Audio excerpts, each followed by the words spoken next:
पर विपक्ष की त्योरियां बढ़ गई है।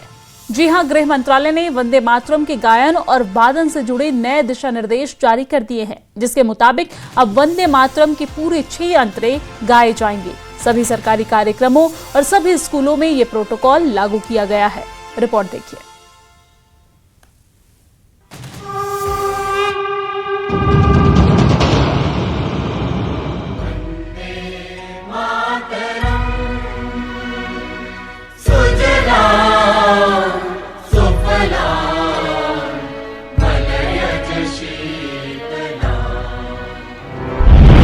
मोदी सरकार का ऐतिहासिक फैसला।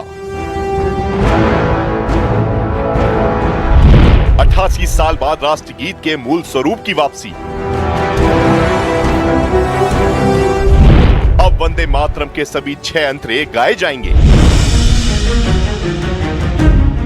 88 साल पहले अंग्रेजों के पसीने छुड़ाने वाले जिस राष्ट्रगीत के मूल स्वरूप के गायन पर प्रतिबंध लगा दिया गया था, अब उस वंदे मातरम के सभी 6 अंतरों की गूंज पूरे देश में सुनाई देगी।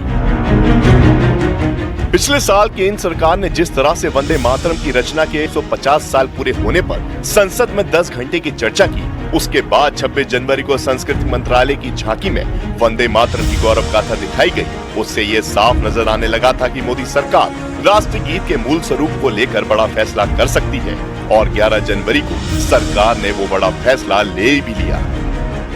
केंद्रीय गृह मंत्रालय ने वंदे मातरम को लेकर एक नई गाइडलाइन जारी की है, जिसके मुताबिक सरकारी कार्यक्रमों में वंदे मातरम के सभी 6 छंद गाए जाएंगे। वंदे मातरम का 3 मिनट 10 सेकंड का पूरा संस्करण गाया जाएगा। सरकारी कार्यक्रमों में राष्ट्रगीत और राष्ट्रगान दोनों गाए जाएंगे। राष्ट्रगान जन गण मन से पहले राष्ट्रगीत वंदे मातरम गाया जाएगा। सभी स्कूलों में सुबह प्रार्थना में राष्ट्रगीत गाया जाएगा।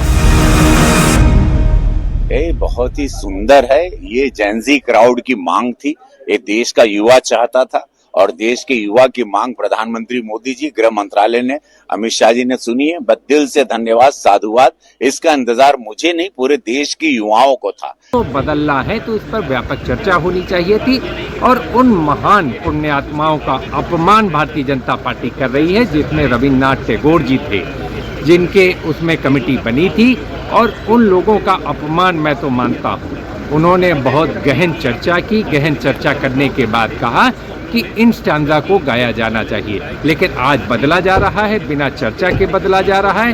देखिए, वंदे मातरम हमारी आत्मा है, आत्मा को कोई अलग नहीं कर सकता।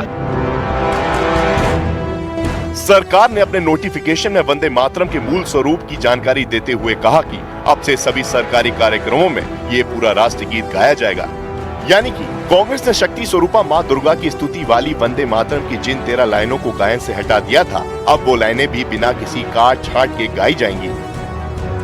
सरकार के इस फैसले पर बीजेपी नेता CR केशवन ने लिखा कि नेहरू के नेतृत्व में कांग्रेस ने धार्मिक आधार पर हवाला देकर वंदे मातरम को छोटा करने का ऐतिहासिक पाप और भूल की थी। जानबूझकर देवी मां दुर्गा और अन्य देवी देवताओं की प्रशंसा करने वाले छंदों को हटा दिया था। 150वें वर्ष के स्मरण उत्सव में हमारे गौरवशाली वंदे मातरम के संपूर्ण मूल का संस्करण का सम्मानजनक गायन सुनिश्चित करना सबसे उपयुक्त है। मैं उसका स्वागत करता हूँ। विपक्ष लेकिन ये आरोप लगा रहा है कि वो विपक्ष का काम है, उसके लिए विपक्ष को पूछना पड़ेगा आपको, पर मेरी तरफ से उसका स्वागत है। किस है वंदे मातरम का स्वागत है, और सरकार से मांग करता हूँ कि वंदे मातरम का जो पैगाम है, जो संदेश है, पूरे देशवासियों के लिए, आने वाली सरकारों के लिए, उसके अनुसार आचरण होना चाहिए। अब तक वंदे मातरम के मूल गीत के 6 पैरा में से केवल शुरुआती 2 पैरा ही गाए जाते थे। कांग्रेस ने 1937 में जिन्ना की अगुवाई वाली मुस्लिम लीग के विरोध के बाद वंदे मातरम के सभी 6 अंतरों को गाने पर रोक लगा दी थी। 1940 तक आते आते कांग्रेस ने अपने अधिवेशन में वंदे मातरम के गायन पर आधिकारिक रूप से प्रतिबंध लगा दिया। आजादी के बाद 24 जनवरी 1950 को भारत के प्रथम राष्ट्रपति डॉक्टर राजेंद्र प्रसाद ने वंदे मातरम को देश के राष्ट्रगीत के रूप में आधिकारिक रूप से अपनाया। बोलना चाहते हैं, वो सर्कुलर भी निकला होगा कि राष्ट्रगीत बंकिम चंद्र चट्टोपाध्याय जो लिखा था वो पूरा गाया जाएगा। हम फिर बोलेंगे, हम रविंद्रनाथ ठाकुर को मानते हैं, जो वो तैयार किया उसको ही हम राष्ट्रगीत बोल के मानेंगे। MH जो भी लिख ले, हम मोदी बाबू, अमित शाह बाबू को रविंद्रनाथ ठाकुर के ऊपर नहीं सोचते हैं। मातरम से कोई परंपरा टूट रही है तो ऐसा सोचने वाले दुर्भाग्यशाली हैं। हर भारतीय को तो वंदे मातरम पर गर्व है। जिस वंदे मातरम ने हजारों नौजवानों को मातृभूमि की स्वतंत्रता की बलिवेदी पर शहीद होने के लिए प्रेरित किया, उस वंदे मातरम का विरोध करना ओछी मानसिकता और मुस्लिम तुष्टिकरण का प्रयास है। हालांकि सिनेमा हॉल को नए नियमों से दूर रखा गया है, यानी सिनेमा घरों में फिल्म शुरू होने से पहले वंदे मातरम बजाना और खड़ा रहना अनिवार्य नहीं होगा और न ही किसी फिल्म के दौरान राष्ट्रीय गीत बजने पर खड़े होना जरूरी होगा।